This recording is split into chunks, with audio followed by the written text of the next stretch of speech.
sur le champ, c'est moi-même, je lui ai dit, j'ai le cancer. Elle me dit, madame, oui. Et puis je lui ai posé la question, j'ai combien de temps à vivre? Elle dit, madame, je ne sais pas. Il faudrait que vous veniez à l'hôpital. J'ai dit, ok.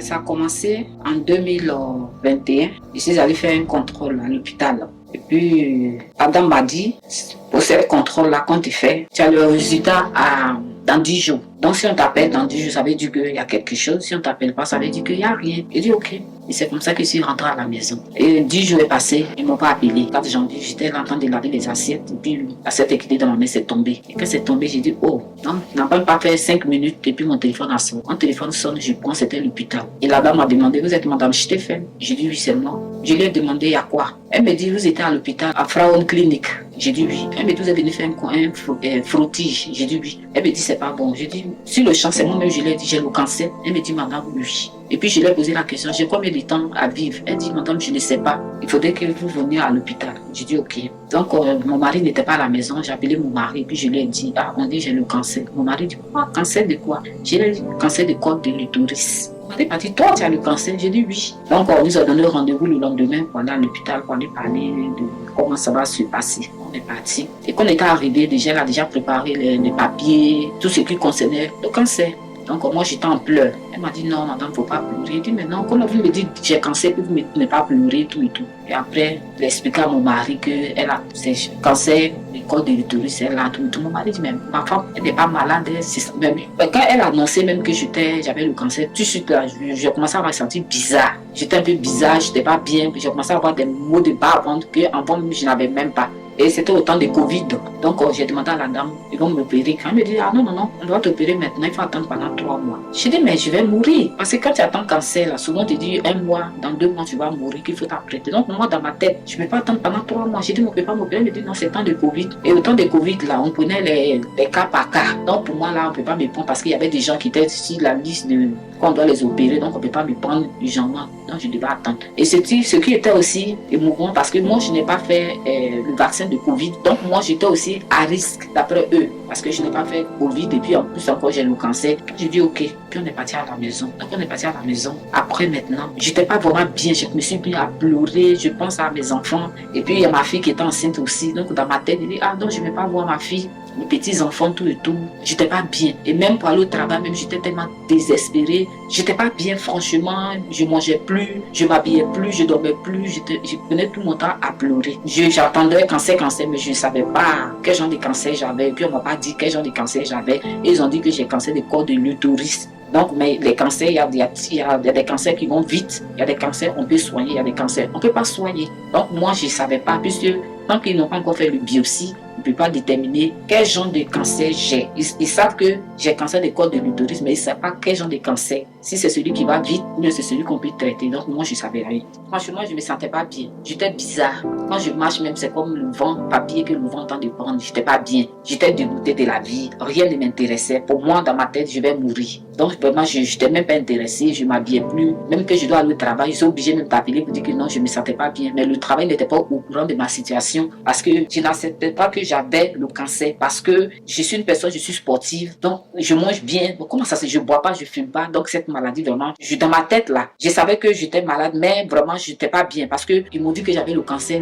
C'est comme la maladie est venue maintenant s'installer à moi. Je n'étais pas bien, j'avais vertige, j'avais la nausée. Vraiment, je n'étais pas bien dans la tête. Donc, j'ai commencé à sentir le cancer à mon monde. C'est-à-dire que j'avais tous les symptômes maintenant de cancer. La nausée, maux de tête, bas-ventre qui me fait mal, mon ventre qui... Vraiment, je n'étais pas bien. La maladie même, c'est comme la maladie. Maintenant même, depuis qu'ils ont dit la maladie même s'est relevée à moi. Je n'étais pas bien. Vertige, nausée, je n'arrivais pas à manger, j'étais dégoûtée, je voyais la mort, esprit de mort vers moi. Je n'étais pas bien. Donc, dans la nuit, l'esprit de mort maintenant est venu. L'esprit me disait, tu vas mourir de toutes les façons. Tu vas mourir. Le cancer, tu vas mourir. Tu ne vas pas être guéri, tu vas mourir. La nuit même, il y a des moments même où je fuyais de la chambre pour aller dormir au salon.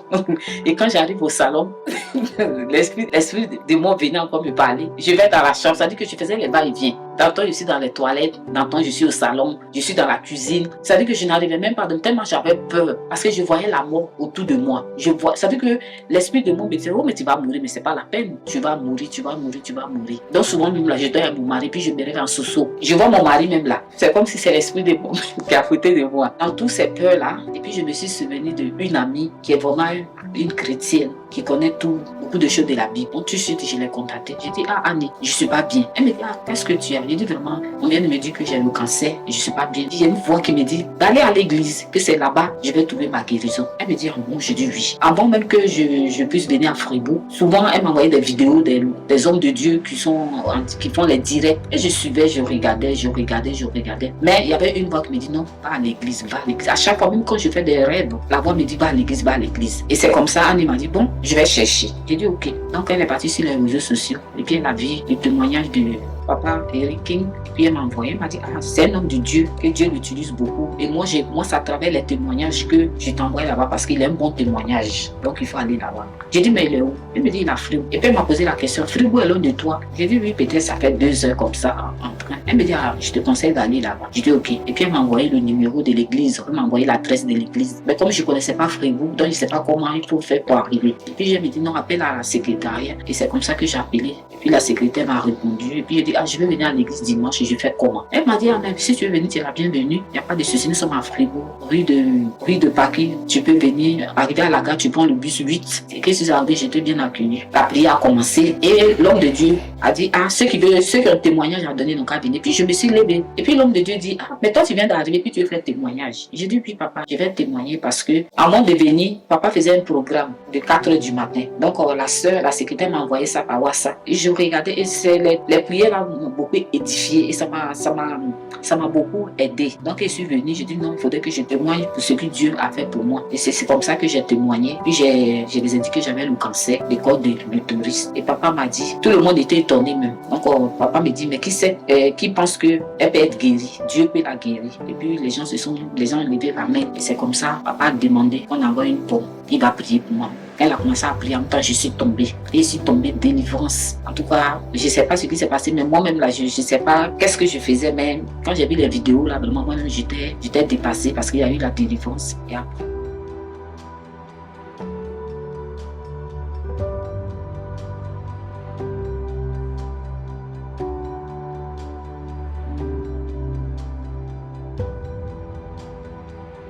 Et après la prière, je me suis sentie bien. Je me suis franchement sentie bien. Donc après, papa a demandé qu'on envoie une pomme. Et il a donné les instructions que après le culte, je dois manger pomme. Et quand je mange la pomme, de ne pas manger jusqu'à le soir. Et c'est ce que j'ai fait. Et quand j'ai fini de manger la pomme, le 3e jour, je devais aller faire biopsie à l'hôpital. Et quand je suis allée, ils ont fait le biopsie. Parce qu'ils devaient enlever une partie du corps de l'utérus pour aller faire les contrôles pour voir quel genre de cancer j'avais. Et ils ont fait le biopsie. Ils sont partis. Une semaine après, j'étais à la maison. La femme m'appelle. Elle me dit, ah, vous êtes madame Stéphane. Elle dit, vous êtes debout, mais vous êtes assise. J'ai dit, pourquoi? Elle me dit, si vous êtes debout, asseyez-vous. J'ai dit, mais il y a quoi encore? Donc, tout de suite, mon mari est à la maison. Puis j'ai appelé mon mari. Il dit, ah, viens écouter, c'est l'hôpital qui est au téléphone. Elle me dit, madame, on fait le contrôle. Tout le tour, on a pu aller à Zurich, dans le grand hôpital, on a fait le contrôle.